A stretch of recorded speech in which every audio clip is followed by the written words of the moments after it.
Mes chers élèves, les abonnés à ma chaîne Labo des SVT, bienvenue dans cette séance dans laquelle on va voir comment le sang transporte les gaz respiratoires. Pour répondre à cette question, commençons par ces observations.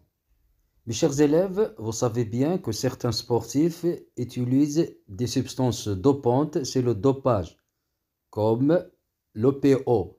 Cette hormone, une fois injectée dans le corps, elle stimule la production des globules rouges dans la moelle osseuse rouge, ce qui entraîne l'augmentation du nombre des globules rouges dans le sang de ces sportifs et par conséquence l'augmentation du volume ou bien de la quantité de dioxygène transporté par le sang. Donc, à partir de ces observations, on conclut que les globules rouges, c'est eux qui transportent les gaz respiratoires comme le dioxygène dans le sang. Et maintenant, dans ce paragraphe, on va voir quelles sont les caractéristiques des globules rouges.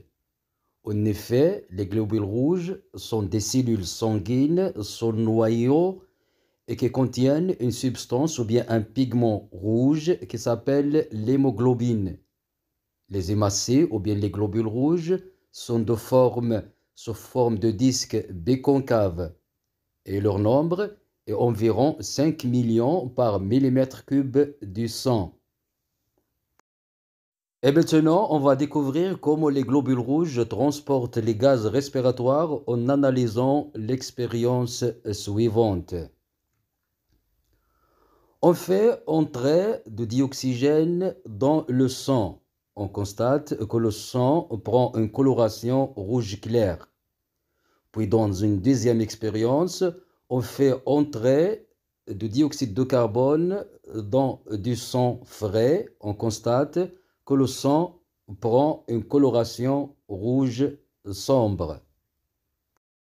Donc, l'hémoglobine peut prendre une coloration rouge clair ou bien rouge vif en contact de dioxygène et peut reprendre sa couleur naturelle rouge sombre en contact de dioxyde de carbone.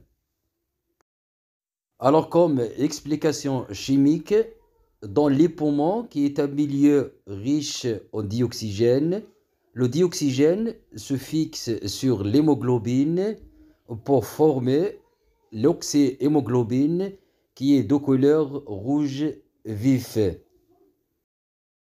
Et dans les organes, le dioxygène se dissocie de l'oxyhémoglobine, puis le dioxyde de carbone qui est libéré par les cellules dans les organes se fixe sur l'hémoglobine pour former le carbohémoglobine de couleur rouge sombre qui est transporté vers les poumons pour libérer le dioxyde de carbone dans l'air expiré.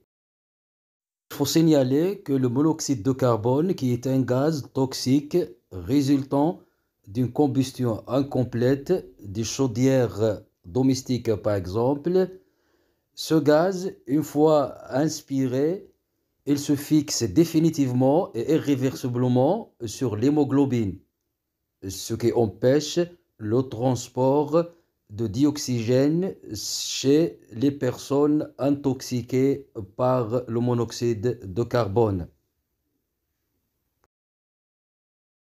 Alors mes chers élèves, comme conclusion, les gaz respiratoires sont transportés dans le sang par l'hémoglobine qui se trouve dans les globules rouges.